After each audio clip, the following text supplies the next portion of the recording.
So I have been asked, how do I go about interviewing a guest? How do I prepare? What do I do? Please help. I want the interview to go really well. So if you are someone who is going to have a podcast and going to do interviews and wants to know how to do it the best way to benefit you and your show, this is for you. Stay tuned. Welcome to Magnetic Pod. If you are looking to attract your soul clients while doing the work you love, this show is for you. Hi, I'm Olivia D'Souza. I'm a podcast manager and content repurposing specialist. The Magnetic Pod Show is about attracting your soul pod of clients through podcasting. It will also include things that can be applied to other areas of your marketing strategy too. Hit subscribe to join me in calling in the people we are here to help. Let's make a massive impact. I am here and I'm ready to be brave. Cannot miss me, I'll stand on every stage. I'm available for my destiny.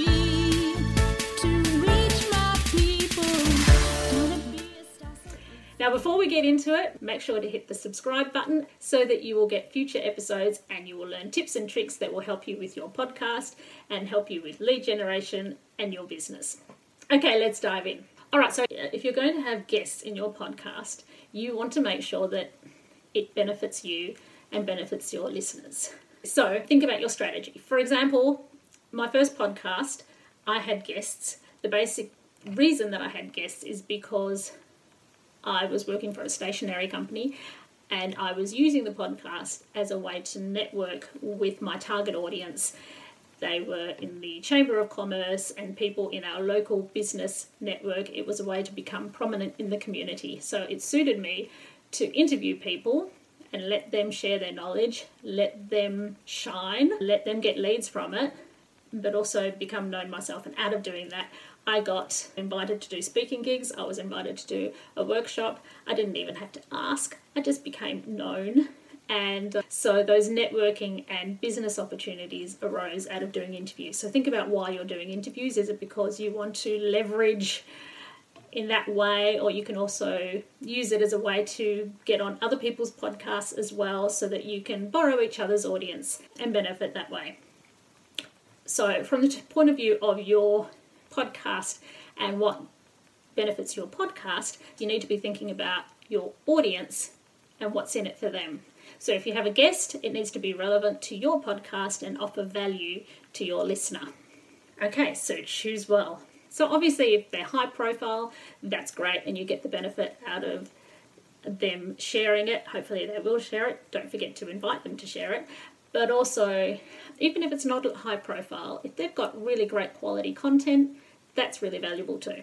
One thing I think is really important is to research before the actual interview.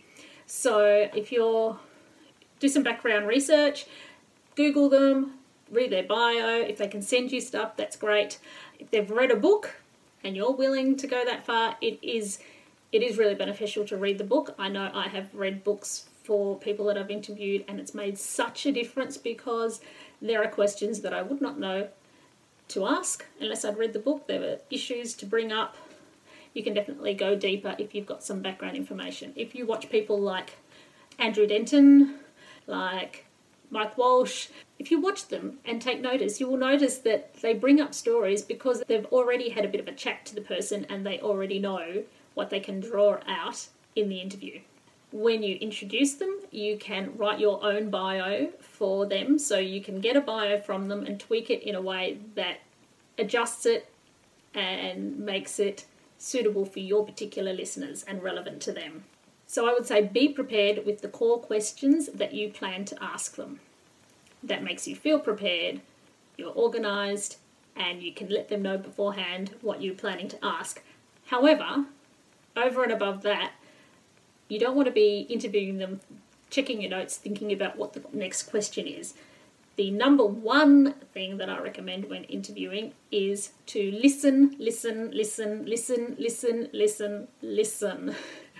Because you do not want to be doing an interview and then find that you've lost track at any point and that you are not sure what they're talking about and need to pick up the pieces again. So make sure you listen.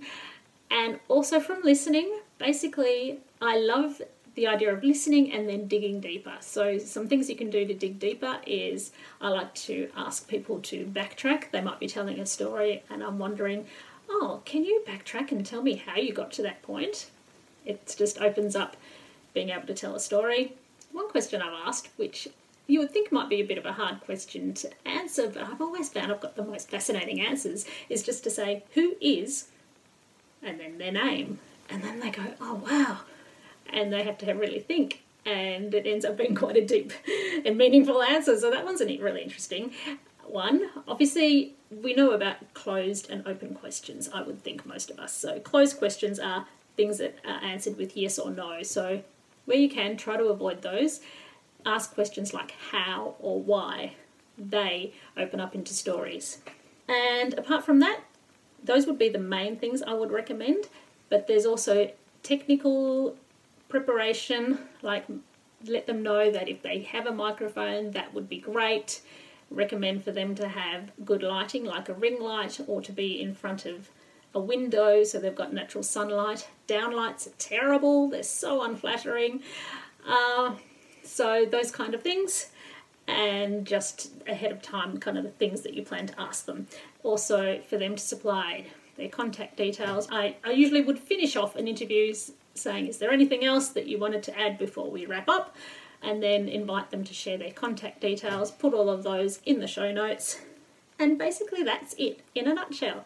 Let me know if you have any further questions. I have a link in the show notes where you can ask me anything and I will make future episodes about it.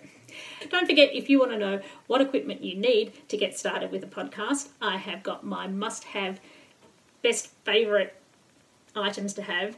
So that is in the show notes. Go and find the link there and you can have that for free. I also have a free Facebook community where we can get to know each other better and you can ask me questions in there as well. So thank you for joining me today. Don't forget to hit the subscribe button and I'll see you in the next episode. Bye. I am here and I'm ready to be brave. Cannot miss me, I'll stand on every stage. I'm available for my destiny to reach my people. Gonna be a star, so if you pass on me, that's a shame for you, but I'm fine. Hello, it's Livy here. Have you ever wondered about what the key elements are that make a podcast truly stand out? Or maybe you're thinking about starting your own special podcast and feel a bit overwhelmed and don't know where to start? Well, I have something for you. Introducing the Ultimate Podcast Checklist. Da, da, da, da. It's a step-by-step guide that covers everything from the initial brainstorming to advanced growth strategies. It's the perfect companion for both new and seasoned podcasters. And the best part, it's absolutely free. Da, da, da, da. To grab your copy, simply head to the show notes of this episode and you will find a direct link there, and then away you go.